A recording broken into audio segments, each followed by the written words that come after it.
I don't like people in relationships. I have to say it, I don't. I think people in relationships are very annoying. Like a perfect example is my girlfriend. And it's the worst. No, I'm confused a lot. That's kind of, my whole thing. I'm just confused all the time. Like, first dates are always horrible for me because I don't know what to do. I always have this insecurity that the girl wants to leave halfway through the date.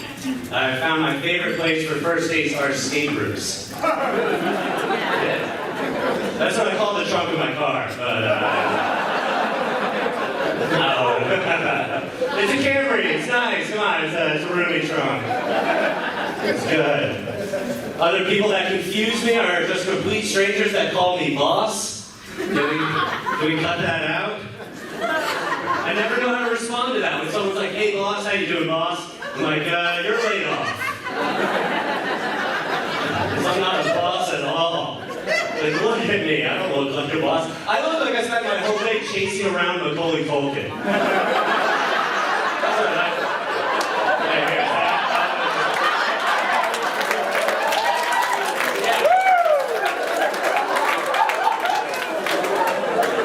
I look like Marv. And if you remember correctly, he's not even the boss, he's the other guy. That's how I know I don't look like the boss.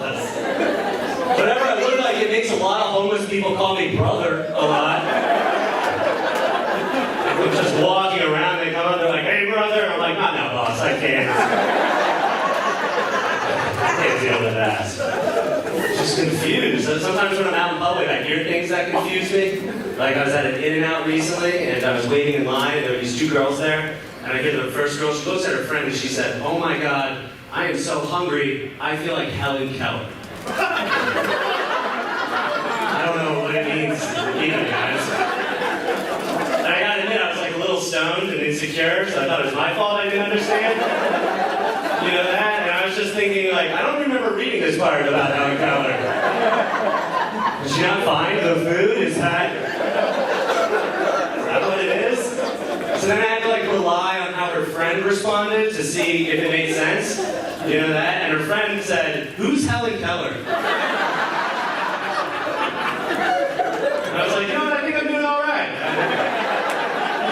I've heard of her. And so then the first girl looks at her friend, she's explaining, she was like, oh, she was that little Jewish girl. Yeah, in a closet. And I was like, I'm definitely all right. I'm the smartest person in this In-N-Out right now. She tried to say, I'm so hungry, I feel like Anne Frank. That's what she tried to say. Which is somehow worse than the original thing she said. But it does make more sense. I mean, I got Anne Frank probably was hungry, You can use that for anything. You can just be like, I'm so sad right now, I feel like Anne Frank. I'm so horny right now, I feel like Anne Frank. She was probably those things, It's okay, I am Jewish. I can talk about Anne Frank. Do we have any other Jews here tonight? Well, the black guy raised his hand. I don't know if I believe it. But here's the thing, I'll let you in on a little secret. There actually are Jews here. We've just been trained not to answer that question. You know what I mean? Historically, if someone walks into a room, says, are there any Jews here? And it's not a lawyer's office or anything like that. Nothing good ever follows. Don't answer that question. I know where all the Jews are. I clocked that black guy up on the way up here. He looks like a Jew. That's why I gotta stop smoking weed. When you smoke weed, you just second guess everything. I stopped smoking weed recently, and I realized all my friends are stoners. I don't like hanging out with stoners when you don't smoke weed. I'd rather hang out with cokeheads, that's what I realized. Cokeheads are way more fun than stoners. Anyone else think so? Think about it. Cokeheads, they got cool ideas, they're up all night. Stoners have the dumbest ideas, they never have coke on them. That'd be a little more fun. And And I noticed my stoner friends and cokehead friends have different habits in the way they do drugs. Like, my stoner friends, like, you'll go and you'll smoke some weed with them, you know? And then eventually your stoner friend will be like, hey man, we should save the rest of this weed for later. Have you ever heard a cokehead say, let's save the rest of this for later? If you don't understand, that's never happened ever in the history of people doing coke. When people do coke, they do all of it. And then when they finish it, they just start calling anyone they've ever talked about cocaine with.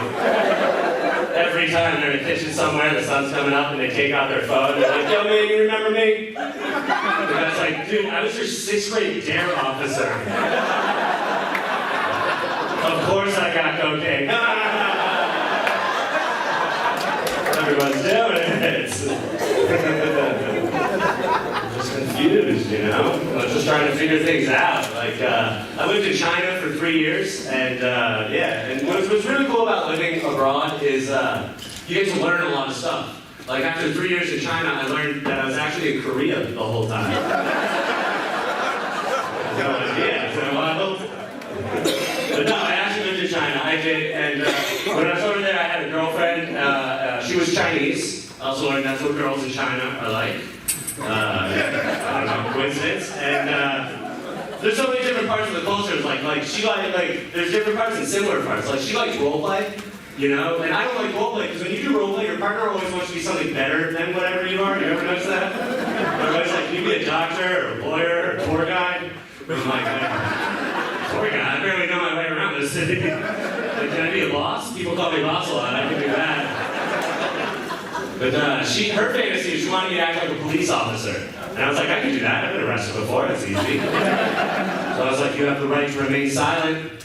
Anything you say can and will be used against you in a court of law. And she was like, what? And then I remembered we're in China. She doesn't have rights. That was my bad.